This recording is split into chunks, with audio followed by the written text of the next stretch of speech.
I am not here in order to demand asile, political asile. Quelles conditions je vais retourner en Catalogne? Bon, on est ici à la recherche des garanties que pour l'instant ne se donen pas. M'amenaça de portar-me 30 anys a la presó per complir el meu programa electoral. Enorme la expectación que causaba esta mañana en Bruselas la comparecencia de Carles Puigdemont. Ya le han escuchado, el expresidente dice que no va a pedir asilo político en Bélgica, que no piensa tampoco eludir la justicia, pero sí le pide garantías de un juicio justo. Carles Puigdemont decía esta mañana que no sabe cuándo volverá a España, pero a esta hora lo que sí sabe es que tiene que precipitar su regreso. La Audiencia Nacional le ha llamado a declarar junto a los miembros del antiguo Govern. La cita el jueves y el viernes. ¿Qué tal? Buenas noches. Todos ellos tienen que responder por presuntos delitos de rebelión, sedición y malversación. En el caso de que no se presenten, la Fiscalía podría pedir a la jueza Lamela que active una orden de detención europea.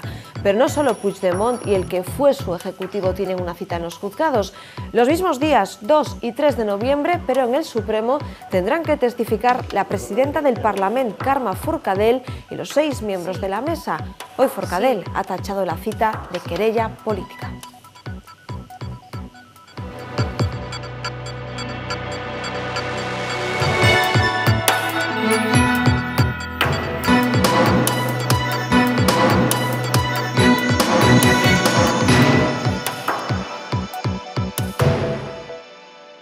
Descartada la petición de asilo por parte de Puigdemont, la pregunta es ¿qué ha llevado al expresidente catalán a escapar a Bruselas? Los expertos señalan, por un lado, la política de extradición del país europeo y el precedente en el que podría ampararse el catalán, el de una etarra escondida en Bélgica. En la capital de Europa, el desembarco del nacionalista es una bomba de relojería por sus propias tensiones internas. Si él sigue allí, va a haber una petición de extradición por parte de España. Y ahí entraría ya en el entramado judicial belga.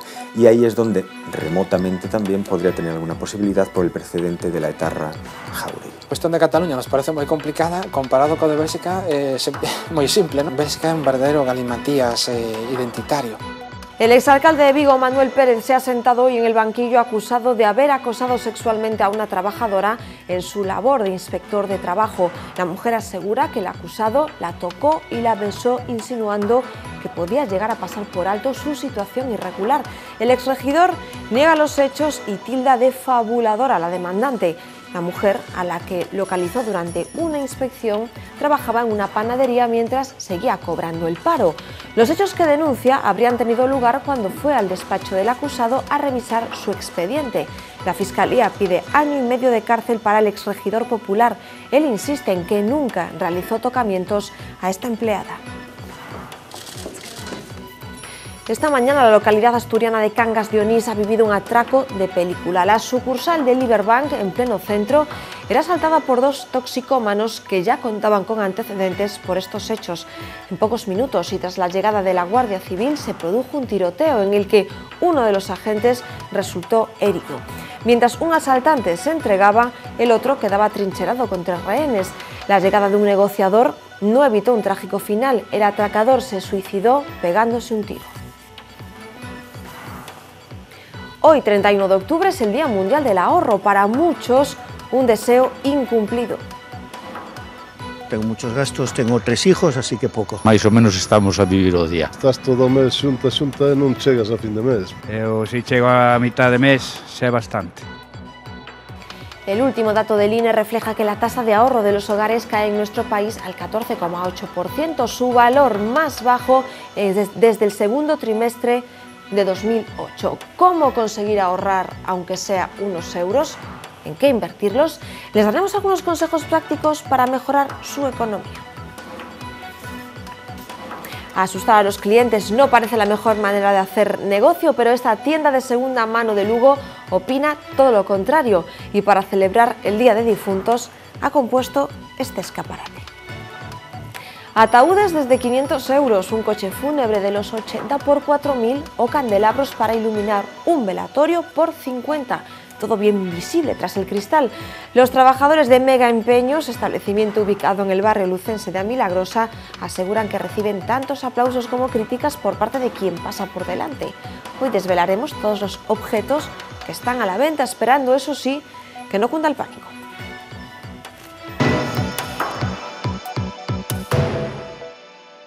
Carles Puigdemont no deja de acaparar titulares tras su marcha a Bélgica. Hoy convocaba a los medios en Bruselas.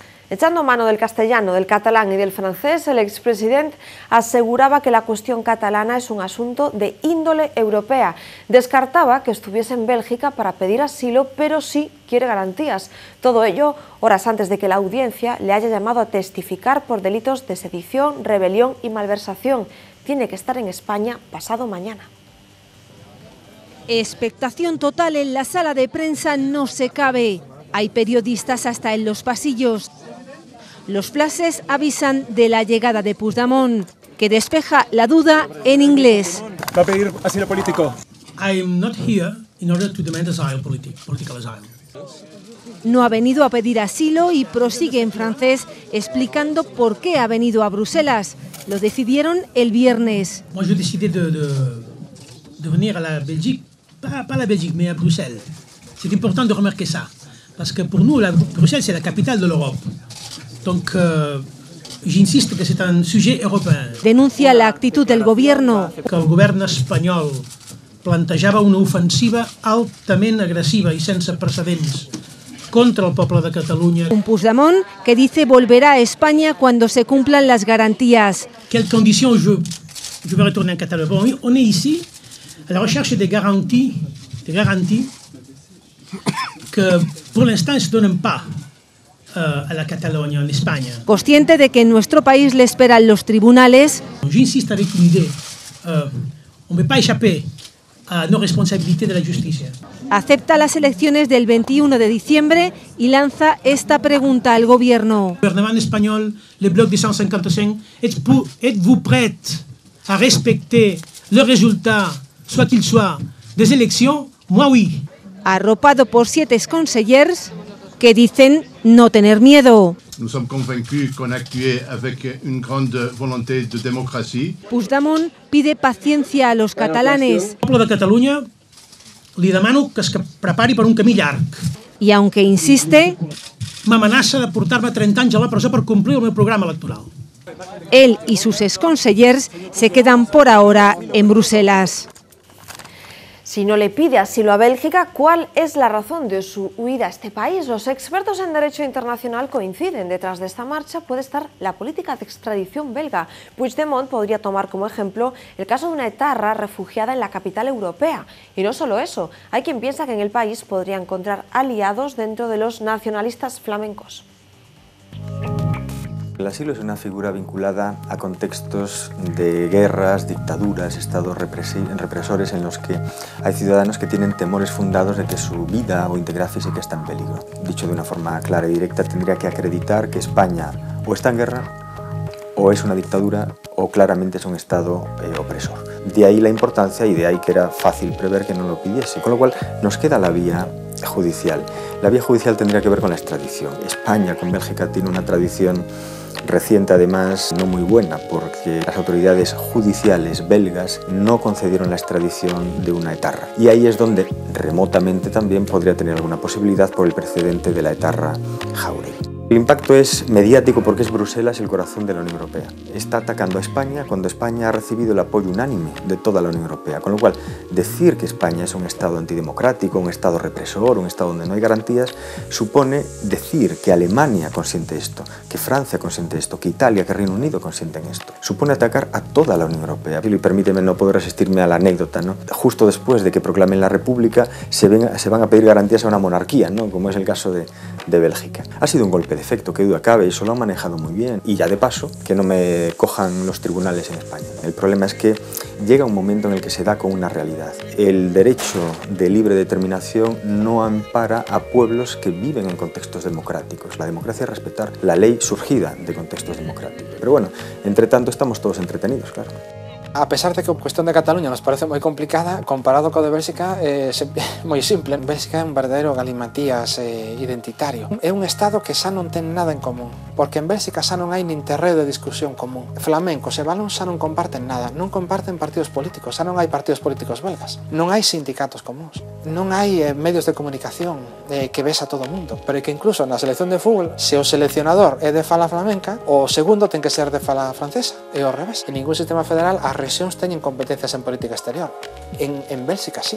Ás veces levalle máis dun ano formar goberno. Por un tema como este non vai querer un goberno en Bélxica porque co que costa montalo como para deixalo querer por isto, non? Seguro que se segue dende Bélxica o que está pasando en Cataluña con moito interese, pero non coa idea de imitalo. A comparación é moi collida polos pelos. Mientras todo esto ha generado la marcha de Puigdemont a Bruselas, aquí otros de los protagonistas del procés ya tienen cita para declarar ante la justicia. El Supremo ha admitido la querella contra Carme Forcadell. La expresidenta del Parlamento y los 5 miembros de la mesa tendrán que declarar también el jueves y viernes. Esta tarde Forcadell ha dicho que se enfrentan a una querella política. Pocos se han dejado ver y solo uno ha querido hablar. Nuet ha sido el único exmiembro de la mesa del Parlamento catalán que ha hablado tras conocer que el Tribunal Supremo ha admitido a trámite la querella de la Fiscalía. Si lo que hay delante no es una acción de la justicia, sino una acción vengativa, no habrá quien lo pare. Por tanto, frente a la venganza no podré hacer nada. Por unanimidad, el Supremo se declara competente para instruir y, en su caso, enjuiciar a la expresidenta Carme Forcadell y el resto de miembros de la mesa.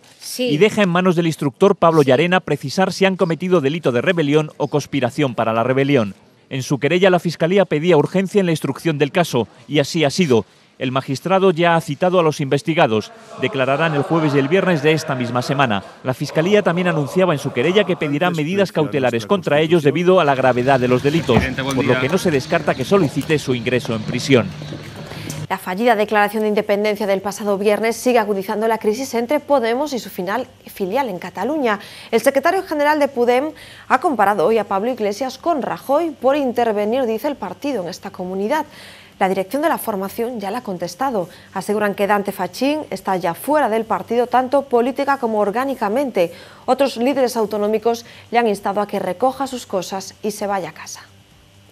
La explicación de Pablo Iglesias para intervenir Podem Cataluña, su estructura es igual a la estructura de Mariano Rajoy para intervenir Cataluña. Mariano Rajoy dijo, hay que quitar un gobierno y le vamos a dar la voz a la gente. Bien, pues Pablo Iglesias está diciendo, hay que quitar una dirección democráticamente escogida y le vamos a dar la voz a la gente. Esto supone problemas muy importantes. Está lejos de las prácticas democráticas que siempre hemos defendido. Era una de las compañías pendientes del devenir político para decidir su mudanza, pero finalmente se queda en Cataluña.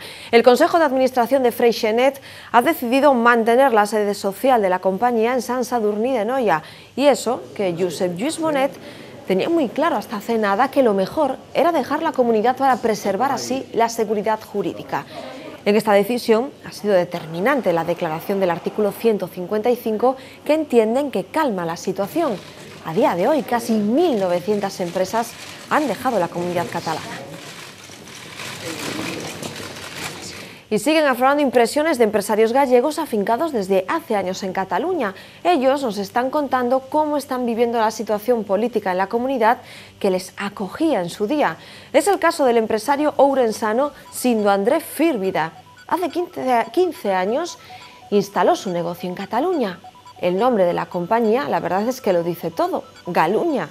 Hoy le contaba a los compañeros de La Voz de Galicia que tras la difícil crisis, esta situación les está dando el golpe definitivo. Dedicados a la maquinaria industrial, Sindo se plantea ya cambiar su sede social y fiscal. Y hasta Cataluña nos vamos. Sindo Fírvida, ¿qué tal? Muy buenas noches. Moi boas noites. Boas noites, Sindo. Gracias por atendernos e transmitir estas situacións que estaban a vivir en Cataluña. Eu non sei a súa empresa, a Galuña, como lle afecta o día a día na comunidade? Pois o día a día afecta no aspecto de que che complica vender fora Aí que o sector independentista tirouse 40 anos chamándolle aos nosos clientes, que é España basicamente, ladrón, e agora, pois, como que non te reciben de moi bon grado. A naide lle gusta que durante 40 anos che chamen eso. Entonces, esta situación, supoño que a moitos acabou de cabrealos, non? Entonces, nós, por exemplo, agora vamos a unha feira, Metal Madrid, imagínate, Madrid, con un nombre que é Galuña. Entonces, bueno, pues, a estrategia é decir que significa Galicia, Lugo, La Coruña. Porque, o sea, cambiando digas, incluso o sentido do nome. Claro, porque con que digas Galicia, Cataluña... Podelle perxudicar. Pode perxudicar, pero seguro. O sea, nós, de feito, temos algún proveedor que está na Asociación de Empresarios Alemás en Cataluña. As últimas semanas parece ser que se reuniron e a decisión que tomaron a maioría era que había que fuxir de aquí. Entonces, bueno, pois, en concreto esta persona que é dunha empresa de aspiración industrial a que lle compramos, informounos un pouco cuáles serían os pasos para cambiar a sede social e fiscal. Sinto, pero entendo que neste momento a decisión para mudarse, para cambiar esa sede social e fiscal non é aínda definitiva, non? A verdade é que desde que se aplicou o 155, que todo o mundo trata de antidemocrático, hasta nas zonas máis independentistas de Berga, Vic, Olot, están un pouco como... ¿Qué ha pasado? Parecía que esto iba a ser unha revolución, que iba a salir todo o mundo á calle, estamos todos en stand-by. O cual se bo que os independentistas non lle estén dando a cacerola todo o día, xa é bon. Parece que están asimilando que o poder do Estado non era tan insignificante como eles se pensaban. Sindo, houve algunha situación en todas estas semanas e meses de traballo que o desbordara, no sentido de decir perdín tal contrato coa miña empresa por localizarme en Cataluña, ou tiven tal situación con un cliente ou incluso con un empregado? Nos, personalmente, na nosa empresa penso que non hai ningún independentista, entonces non sei que houbera pasado, pero si te chaman moitos preocupados. Que pasa? Que pasa aquí? Entonces, pues tens que dar moitas explicacións, no? Tranquilos, o que sale na tele é a Gran Vía ou a Diagonal, o resto de Barcelona vamos ao bar, comemos, pero sí que te chama moitísima xente e cando te empezan a chamar é moi mal asunto. A empresa esta da aspiración industrial, concretamente en Galicia, precisamente aí na miña terra, o señor que representa esta empresa é un alemán, pero fillo de españois, e tuvo que ensinar o DNI para que viran que era alemán. Esa persona en concreto foi a que nos informou de como foi o cambio fiscal e tal, e dixo, porque mira, isto é o que me está pasando. Digo... Sindo, en o caso de cambiar a sede de Galuña, a onde marcharían? Home, o meu nombre da empresa empeza por Gá. Intentarían establecerse en Galicia? Sí, por suposto. Eu si me vou a miña terra. Madrid queda máis céntrico, pero si de momento é basicamente fiscal, é indiferente Galicia ou Madrid, pero si temos que cambiar e ir a traballar, pois iría a miña terra, por suposto. Sindo, André Firvida, pois estaremos moi pendentes. Moitísimas grazas por trasladarnos esta mensaxe dun galego establecido en Cataluña coa súa empresa de Miai. Pero, que sepades que despois do 155 hai unha calma tensa que se respira no ambiente, pero hai calma. Os independentistas como que están como descolocados. Bueno, xa é bon, para nós xa é bon. Pois todo estaremos, que sea tranquilidad. Estaremos moi pendentes, Sindo. Moitas grazas, boas noites. A vostedes, veña, boas noites. E se vostedes, imos cambiar de tema, son dos que miran o ceo e esperan con ansia a choiva, que saiban que os datos que lles a contar non son precisamente para a esperanza. Galicia aparece xa entre as comunidades que sufren a sequía. Dende xaneiro ata o 30 de outubro, solo houbo 75 xornadas de choiva con 697 litros por metro cuadrado, a mitade do que choveu nos 10 primeiros meses do ano pasado.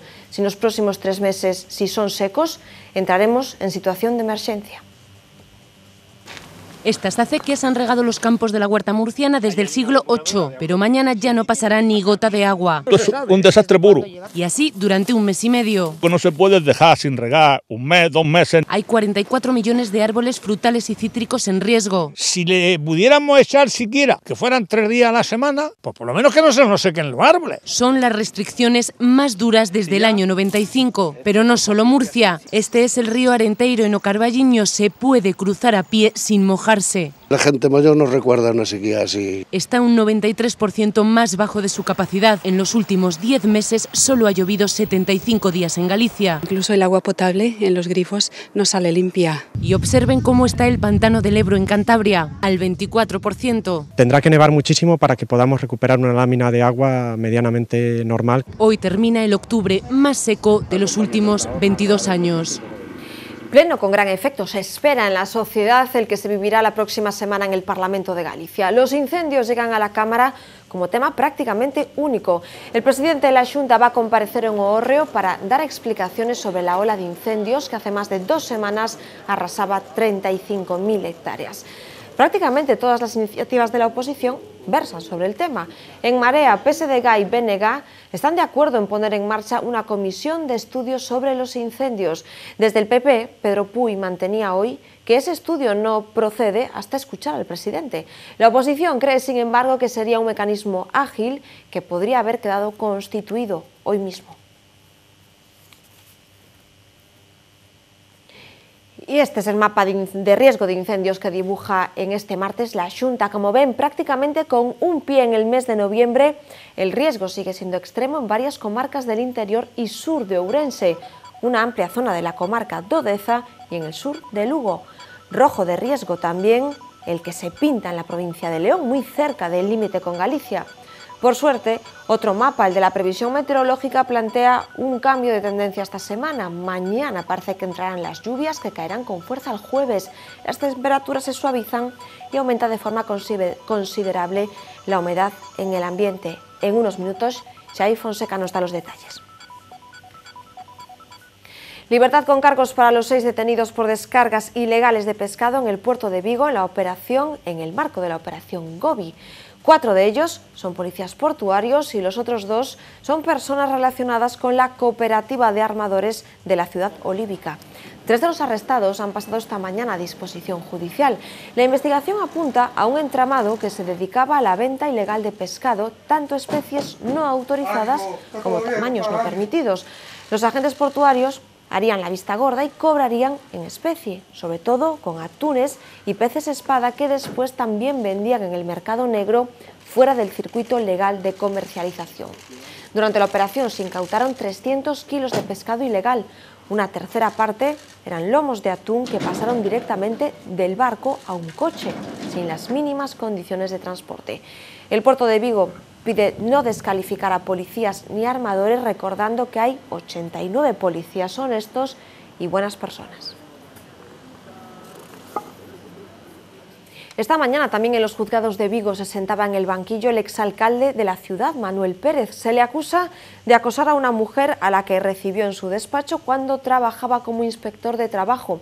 Ella había acudido a revisar su expediente después de que la localizasen trabajando en una panadería mientras seguía cobrando el paro.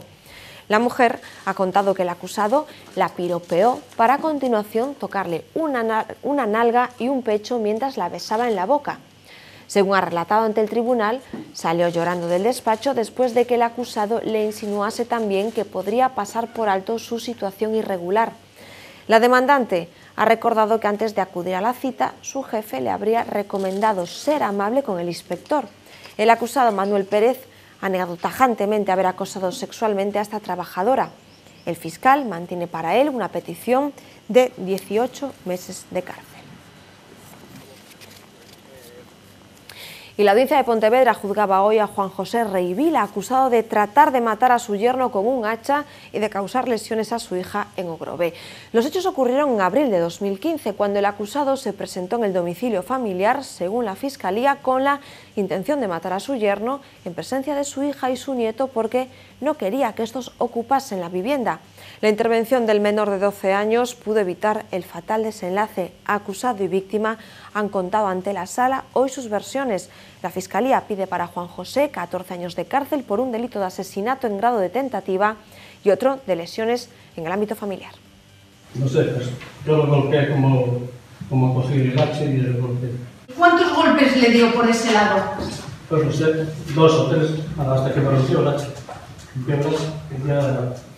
Tenía unas armas en la cocina, unos machetes y unos cuchillos grandes. Mi señora estaba tendida en el suelo. Yo cuando entró mi hija tenía el mango de la hacha. Yo le di 2 o 3 golpes. Pero algunos fueron seguidos. ¿Usted le da con el hacha en la cabeza? En mi lado. Cuando él se vio que estaba así en la cocina, al girar, que fue cuando lo golpeé. ¿Usted coge el hacha porque su yerno le había insultado? Sí. Estaba levantando esta tele, fue cuando los últimos golpes, los machetazos, como se me cayeron muebles encima. Fue cuando escuché a un fillo que estaba agarrando de él, que fue como sacó de encima, gritando que no mates a mi pai, no mates a mi pai. En la localidad asturiana de Cangas de Onís se ha vivido esta mañana escenas de película. El asalto a una sucursal bancaria ha terminado con uno de los atracadores muerto al pegarse un tiro a sí mismo. Previamente la calle se convertía en el escenario de varios tiroteos. 9:20 de la mañana. 2 hombres entran en esta sucursal bancaria de Cangas de Onís. Amenazan a los empleados para que les den el dinero. Llega la Guardia Civil. En pocos minutos cortan la calle y rodean el edificio, pero los atracadores reciben a los agentes con disparos. Tiros. De pronto la puerta se abre. Los atracadores se asoman con las manos en alto, pero el que va detrás levanta el arma y abre fuego. Se produce un tiroteo. Pistola en mano, este guardia civil fuera de servicio se suma al dispositivo. Una mujer lo graba a escasos metros. Los viandantes están aterrorizados. Hay un tiroteo. Está pegando tiros. Estoy muy nerviosa, mira la pistola. ¡Ay, por favor, que están pegando tiros! ¡Ay, por favor! Tocar, para que no salte. No, tranquilo, no salgáis del coche. Tranquilo. Abrir el portal, por favor. Por favor, gracias. Así consiguen ponerse a salvo dentro de este edificio. Entrar. Uno de los atracadores es detenido. El otro se atrinchera dentro manteniendo como rehenes a la directora de la sucursal, una empleada y un cliente. Salió con 2 pistoles ahora mismo. Está uno alto con gorra. Y asomó el hocico hace un poco en la puerta, ¿eh? Sí. Aquí controlamos la entrada, no pasa nada. Son 2 toxicómanos con antecedentes por otros atracos. Llega un negociador. El hombre dice que lo único que quiere es no ir a la cárcel. Finalmente se suicida y los 3 rehenes quedan libres. El nivel de ahorro de los españoles ha caído a niveles de 2008, lo dice el último dato publicado por el INE. ¿Es posible guardar unos euros cada mes? ¿Qué cantidad sería aconsejable que no gastásemos en función de nuestros ingresos? ¿Es usted capaz de ahorrar? Ni un durito. No. Muy poco. Tengo muchos gastos, tengo 3 hijos, así que poco. Cos sueldos que hai, máis ou menos estamos a vivir o día. Estás todo o mes xunta e non chegas a fin de mes.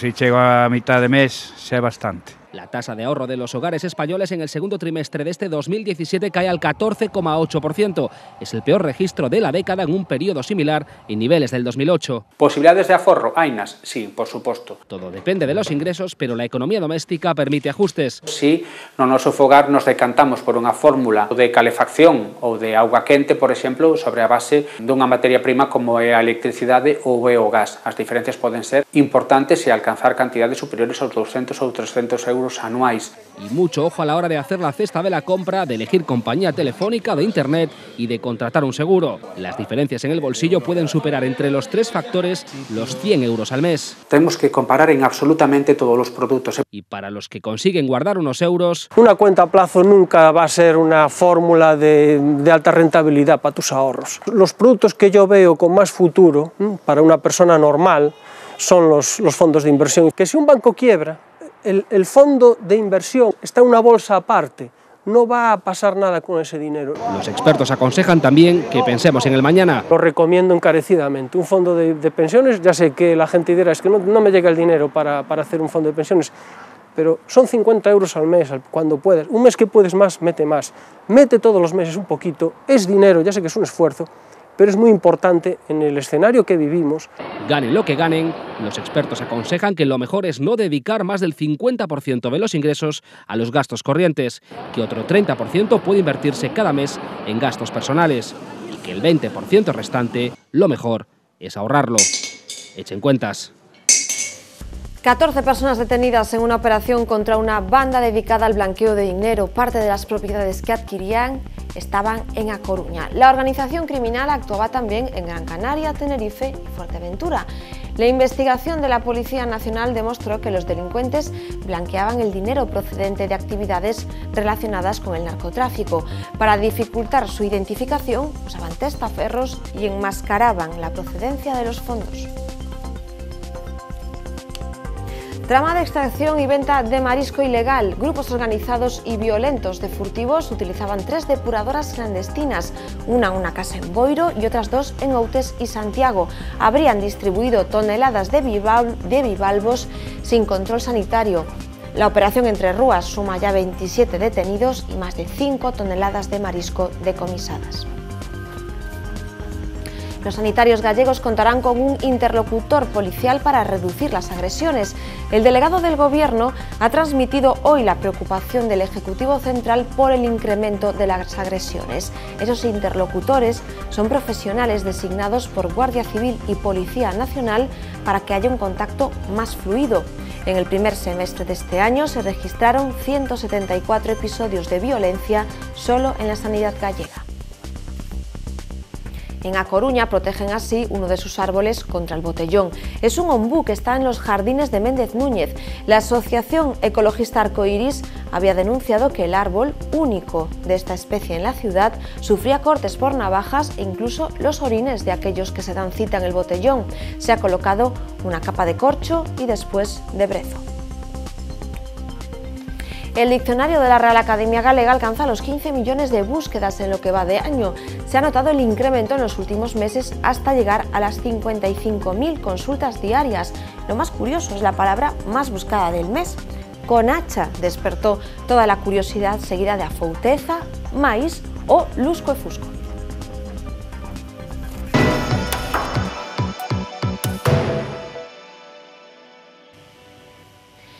Habíamos visto explosiones, sprays, venenos y trampas varias. Ahora los drones vuelan también contra la velutina. La empresa Aerocámaras utiliza estas aeronaves con una pértiga acoplada para llegar sin problema a los nidos de avispa más altos y neutralizarlos, inyectando una sustancia que frena el crecimiento de la reina y por lo tanto de toda la comunidad del avispero. La demostración, que tuvo lugar en Celanova, concluyó en apenas 10 minutos. Es la última arma de una lucha sin cuartel contra la invasora. 9:33 minutos, Xai Fonseca, buenas noches. Muy buenas noches, Gladys. Poco a poco estamos notando ya un cambio de las condiciones meteorológicas. Lo vamos a demostrar con 3 mapas, 2 de temperatura y con 1 de presión. Este es el mapa de temperaturas mínimas, valores que se han registrado durante la pasada madrugada. Fíjense, estos violetas pues reflejan valores bastante bajos, por debajo incluso de los 4 grados, pero es que en el sur de Lugo aparecen los colores blancos, o colores que representan temperaturas bajo cero. La pasada madrugada el mercurio descendió en muchas zonas del interior de Galicia hasta los 2 grados bajo cero, así que para empezar desaparecen esas noches tan cálidas que hemos tenido durante los últimos días. El siguiente mapa que vamos a ver es el mapa de temperaturas máximas. También desaparecen los colores rojos, colores cálidos que muestran temperaturas pues bastante elevadas para la época del año. Hoy estamos recuperando valores muy propios del mes de octubre, a punto de comenzar el mes de noviembre, máximas que hoy no han llegado ni siquiera hasta los 24 grados. Pero el mapa más importante que indica el cambio meteorológico es el siguiente mapa. El siguiente es el mapa de la presión atmosférica, que nos muestra cómo el anticiclón por fin desaparece momentáneamente de nuestras vidas, se retira hacia el este y permite que nos afecten las borrascas como esta que se está formando ahora mismo al oeste de Galicia y que nos va a dejar precipitaciones mañana, las precipitaciones que tanto demanda Galicia. De todas formas, mañana las lluvias van a ser muy débiles y para empezar, por la mañana no esperamos precipitaciones en ningún punto de Galicia. Es más, el cielo seguirá bastante despejado, especialmente en la costa norte porque el viento mañana va a soplar del sur. Por la tarde caerán las primeras precipitaciones en las provincias atlánticas y también en el sur de la provincia de Lugo, y ya durante la madrugada del miércoles al jueves las lluvias serán un poco más intensas y también afectarán a la provincia de Lugo. Las temperaturas se quedan sin cambios importantes. En todo caso, destacar que esta próxima madrugada las mínimas descienden bastante respecto a los valores que se registraron durante la pasada madrugada, no esperamos valores negativos, y las máximas, como decimos, pues muy parecidas a las de hoy, con máximas que apenas van a alcanzar los 20 grados, como mucho el termómetro llegará hasta los 23, como están viendo en Ourense. Y el jueves seguirá lloviendo en Galicia, de hecho las precipitaciones serán más intensas y se van a concentrar sobre todo el jueves por la tarde y el jueves por la noche. En fin, en Galicia hoy celebramos el día del Samaín, en Estados Unidos Halloween, y mañana todos celebramos el Día de Difuntos. Hoy en Historias del Tiempo explicamos el origen de estas celebraciones.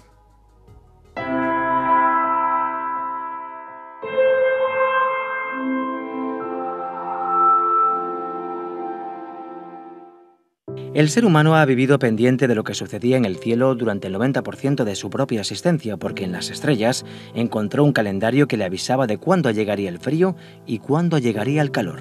Hoy, sin embargo, las luces de las ciudades están apagando ese cielo estrellado y al hacerlo estamos borrando una parte muy importante de nuestra historia, pero de aquella época en la que para sobrevivir había que observar el firmamento, permanecen todavía algunas fechas y celebraciones, las más importantes de nuestro calendario y que tienen que ver directamente con eventos astronómicos.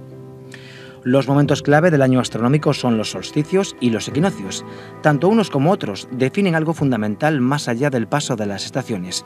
Quizá no tanto en la actualidad, ya que tenemos electricidad, pero sí antaño, y es qué pasa con la luz y la oscuridad. Pues bien, San Juan es la fecha cristianizada del solsticio de verano. Otra cita importante es la Navidad, la celebración cristiana del solsticio de invierno, una fecha a partir de la cual las horas de luz ganan terreno a la oscuridad.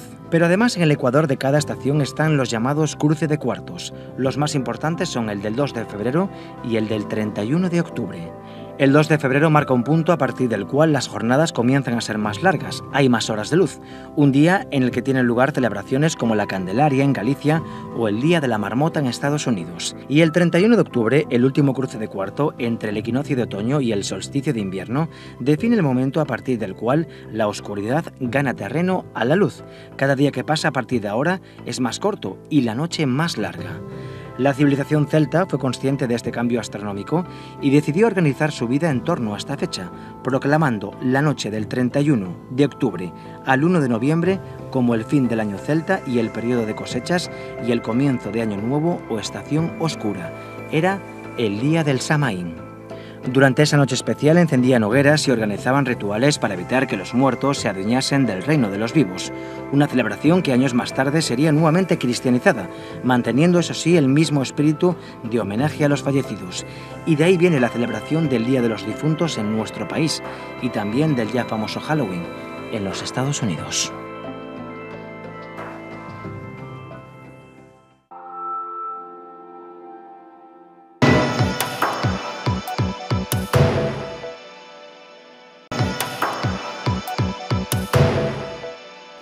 Son as 9:43 minutos, hoxe poñemos sobre a mesa unha das grandes polémicas educativas dos últimos tempos. Teñen que ter deberes da escola os cativos ou non, e non os tan cativos.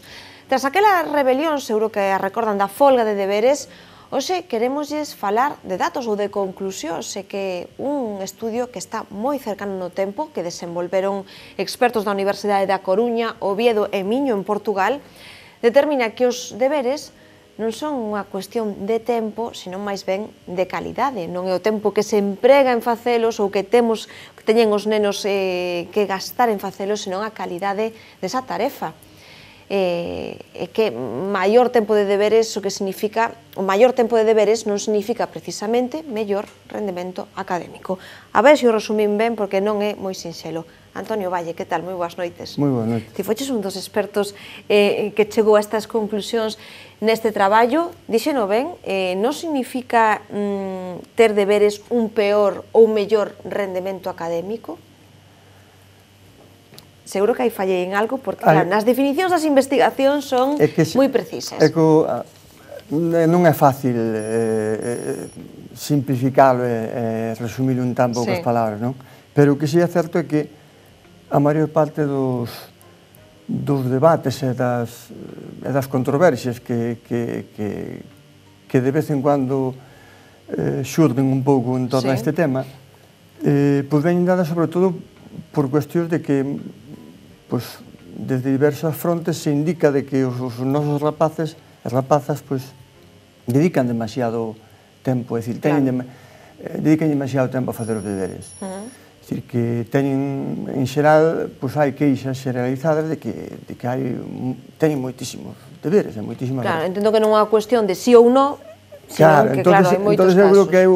Eu creo que ese é un dos principais erros, porque no noso estudio, e non só no noso estudio, senón noutros que se fixeron a nivel internacional, pois, en realidad, o tempo que se dedica aos deberes non é, por decirlo de un modo variable, máis determinante. Ou pasa un pouco como o tempo meteorolóxico, é moi pouco predecible, previsible, por decirlo de algún modo, non?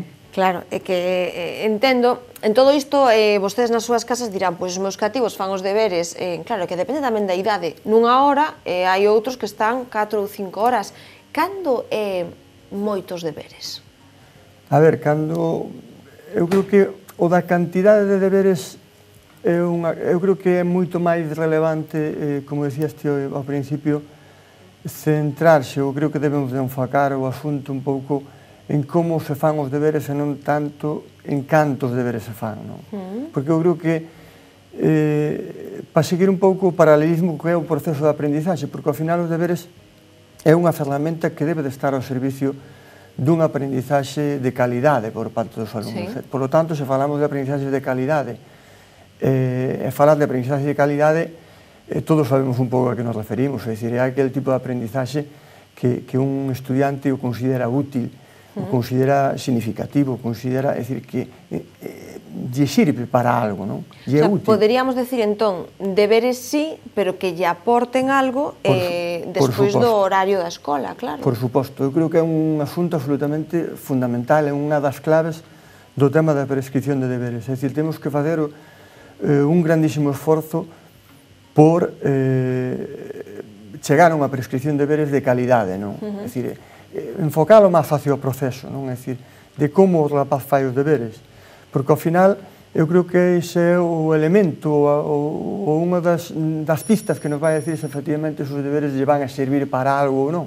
Claro, nese tempo que pasa o rapaz diante dos libros ou do material que traia da escola, entendo que influe moito, claro, a súa motivación, non? Que difícil, iso. Eso non sei se a parte da motivación empeza xa na escola. Por suposto, eu creo que é unha das variables, para nós eu creo que unha das variables estrella dentro do que é o proceso de aprendizaxe no seu conxunto. De feito, dentro do noso grupo de traballo e nos outros grupos de traballo que mencionaste, a Universidade de Miño e a Universidade de Oviedo, tamén non só levamos traballando sobre o tema dos deberes a nivel global, a nivel xeral, senón tamén levamos traballando sobre cuestións moi vinculadas cos deberes e con todo o proceso de aprendizaxe que todo o que ten que ver coas variables motivacionais. En realidad, que non o vexan, ademais, como un castigo, como a parte de ahora chego a casa e deberes. É dicir, que por iso eu che dicía que unha das variables, por exemplo, o de que un alumno e unha alumna perciban que os deberes que lle prescriben son útiles, eu creo que é un instrumento clave desde o punto de vista motivacional. É dicir, iso desperta a motivación, é dicir, cando ti ves que algo che é útil e che é complicado. Que difícil.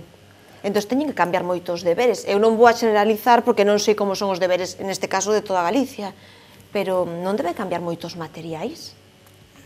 Quizás, eu creo que non é tanto o problema de materiais, eu creo que é tanto un problema de que tipo de deberes. É dicir, claro, se seguimos prescribindo deberes donde fomentamos, sobre todo, unha mera repetición dos aprendizaxes levados a cabo dentro da aula, e que son meras rutinas que o alumno... Voume arriscar a dicir que son a maioría dos deberes.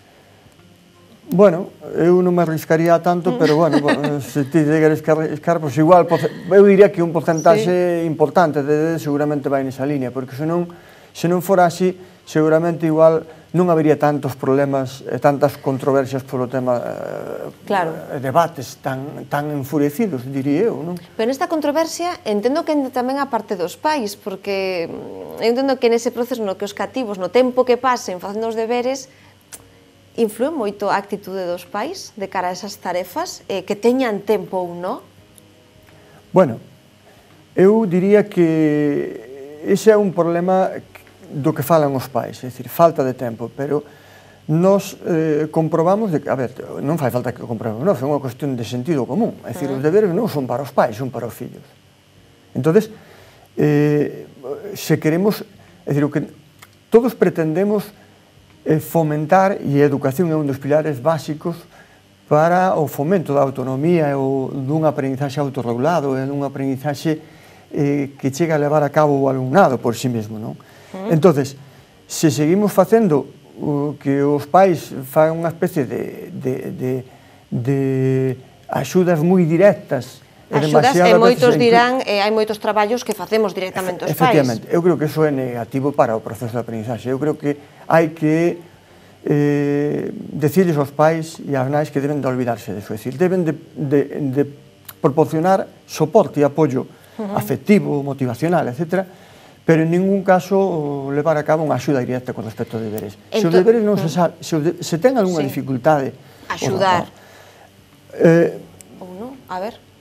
Máis que axudar, apoiálo. E se ten dificultades, eu creo que o propio estudante debe de preguntar, debe de preguntarle ao profesor ou a profesora se ten unha dificultade a hora de entender iso que lle mandou facer a través dos deberes. Ese é un tema moi interesante, Antonio, porque eu creo que moitos cativos, ou moitos dos que recordamos cando fomos cativos, vías nos deberes incluso unha presión, que había que leválos ben, que, xa non digo facelos ou non, porque, bueno, era o que che mandaban, pero que vivías unha situación de expoñerlle ao profesor si o sabías. Eu creo que sigue existindo algo, a veces, eu creo que eso sí que é negativo para, non só en sí mismo para o proceso de deberes, que debía ser un proceso no cal, complementario, que facilitara un pouco o que dicía o aprendizaxe autónomo, que provocaron unha especie de hábito de traballo e de esforzo dentro do propio estudiante, pero claro, a veces se convierte nunha ferramenta de presión e de sobrecarga,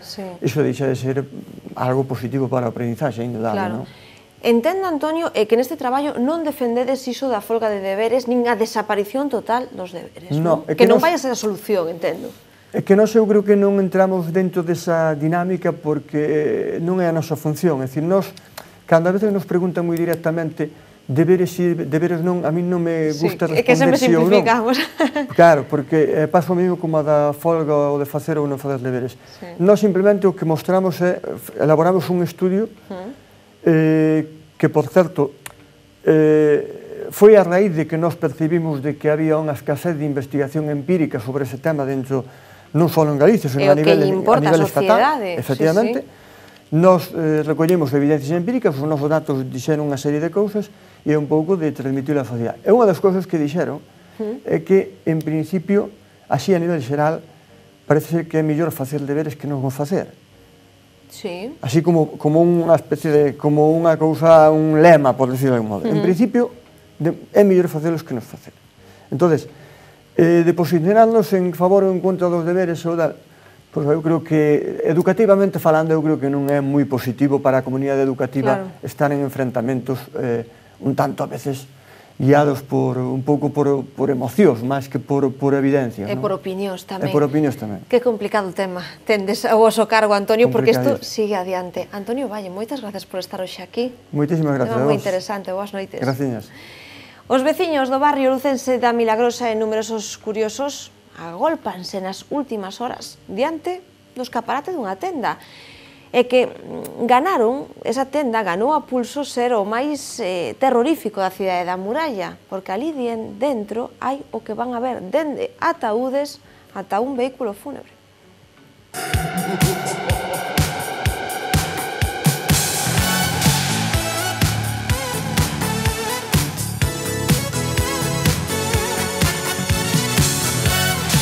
Más de una señora que va despistada andando por delante del escaparate, entonces en cuanto ve los ataúdes ya se queda impactada y sale corriendo. El ay Jesús, ay Dios mío, qué macabro, que bueno, eso siempre hay de todo, hay comentarios de todo tipo.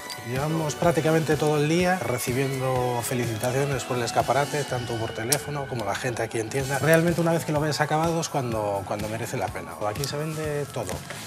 Puedes comprarte el ataúd, puedes comprarte el coche, puedes comprarte la lápida, lo que necesites. El coche es un SEAT 131 del año 1979.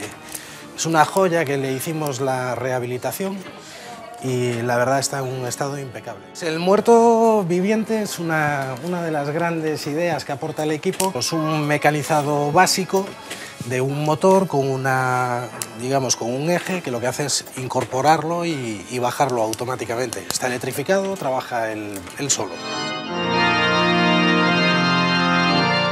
Habitualmente, cada 15-20 días aproximadamente, pues hacemos escaparates un poco llamativos. Al principio, como solo se veían los ataúdes, se veía la lápida, hubo gente que le impactó bastante, pero ya después, al meter el resto de cosas un poco más bromistas, ya fue cambiando un poco la idea. La idea que teníamos lo conseguimos. Hay veces que hay más gente aquí que en el mercado o en la feria. Las lápidas, hay gente que incluso pensó hacer mesas con ellas. Es para el gusto del cliente. Y a estas horas nos despedimos con una noticia de última hora, un tiroteo mortal en Nueva York, en el Bajo Manhattan. Al menos 6 personas habrían muerto en este episodio sobre el que por el momento hay muchísimas dudas. Varias personas han sido trasladadas con heridas de bala, pero otros transeúntes han sido atropellados en la zona. Los primeros indicios señalan que habría sido el conductor de una camioneta el que, tras chocar, se habría bajado del vehículo y habría empezado a disparar. Según un portavoz de la policía, el presunto autor ya estaría detenido y se encuentra bajo custodia policial. La zona del suceso, al lado del memorial del 11S, está ahora mismo acordonada. Y empiezan a llegar numerosas informaciones de Cataluña. Medios catalanes están contando en este preciso instante que Carles Puigdemont ya se estaría desplazando ahora mismo en un vuelo hacia Barcelona. Se basan en testimonios de los propios pasajeros. Nosotros lo dejamos aquí. Quedan informados al minuto en lavozdeGalicia.es. Gracias, como siempre, por estar ahí.